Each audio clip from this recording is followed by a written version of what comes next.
So I've been messing around with a theory, and I want to call it the fifth dimension. So I'm positing a theory of that there's a fifth dimension that exists. So we know that there's three dimensions of space, and the fourth dimension is time. And what I'm saying is that the fifth dimension is information. So just like time, we can't really see time, it's just a concept. The three dimensions of space we can see all around us and material objects. Time is an abstract formulation, it's thought. But information is in everything. All that binds the universe, that generates life, is a code and a flow of information.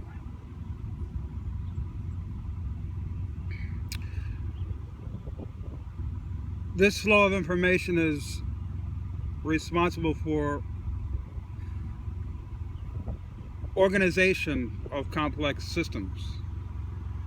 There has to be some code, there has to be some information for all this complexity, and the information that holds the universe together and holds this body together, and all the signaling and communication between the systems and the organs of the body, that vast, limitless intelligence that generates life. So we have to say there's an intelligent principle behind all of this complexity, this infinite complexity.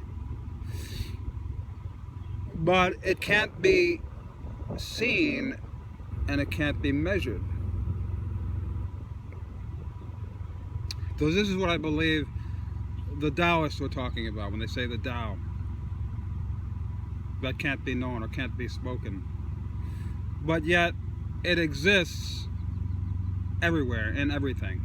There must be a flow of information that generates complexity. Self-organizing, self-regulating, moving towards complexity. And we see this in living systems. This natural intelligence. Everything in nature knows exactly what to do, and it becomes so complex. Like a bird, how does a bird know? Think about this. To fake that it has a broken wing, to fool the fox that's coming to eat its eggs or its young. So in other words, that bird has to know what it's like, what it would be like to have a broken wing, so it can act as if, or pretend that it has a broken wing. It also has to know that the fox, the intentions of the fox, that the fox is going after its young, and that the fox is, it can predict the fox's behavior in knowing that the fox will be attracted to its injury and its disability to escape and follow it. So if it's not the bird, the partridge, or that has that knowing, that knowledge, then where does that knowledge come from? Where is that knowing, that complex learning? So everything in nature knows exactly what to do. This is information. So I'm saying that that's the fifth dimension. And so you say, so what? I'll say, well, what if we can tap into that? And I think I know this is, because it's happening to me, that this is the practice. This is the practice. To understanding the limitations of the mind and to go beyond them. So once we understand the limitations of the mind, based upon what culture has provided us, the nature of reality based upon what culture has provided us, our society, our civilization, my self-concept, our self-concept, our identity, this is all the nature of reality,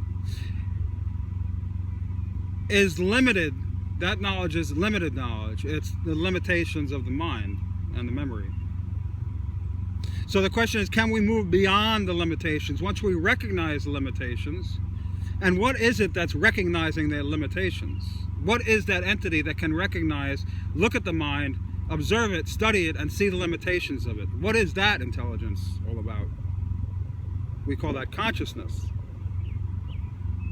So that entity that can perceive the limitations and recognize the borders of boundaries of knowledge, and then thereby transcend.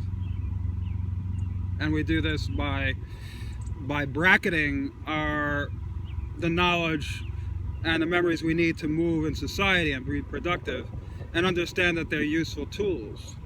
And to also understand that most of behavior is based upon insecurity and fear of non-being and not having and not being enough and not having enough.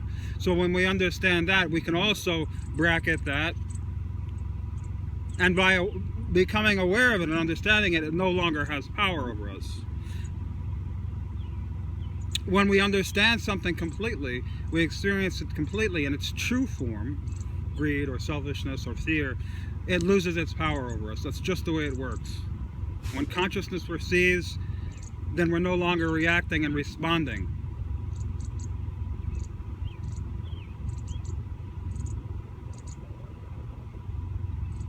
So we recognize the limitations of the finite mind. We move beyond that through practice, and we enter into this fifth dimension of pure information.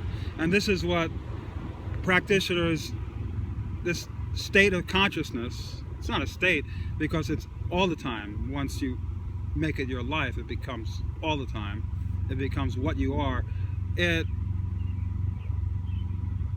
has no borders, has no boundaries. So imagine what would that be like. Those of you who do have a strong practice, you know what it's like already. It's a feeling of bliss, joy. Even the sorrow is sweet. Even the sadness is sweet. Everything is sweet because it's wisdom. It's pure wisdom. So you're not seeing anything anymore from a finite perspective, and there's no limitations in what you can know. Limitations are only bounded by your culture, your conditioning, and your education. So that's why this masters say cast that all behind you, or I could say bracket it. So the mind becomes then a tool. And if I have unlimited access to information, what a joy that is. That's the joy in itself. Because it's continually recursive and iterative and feeding upon itself and growing, self-organizing, and moving towards greater complexity. Subtlety. And we use the mind much more efficiently. Now we're so scattered, we use too much. People think we use too little of the mind. No, we use too much. We want to use less more efficiently. Use the energy flowing through the system and the mind an order of magnitude more efficiently, at least. So 10 times, you can say. So this fifth dimension, the Tao, I like to think of it as the Tao because it makes perfect sense. The fifth dimension is the dimension of information, of knowledge. So this is the whole purpose of the practice.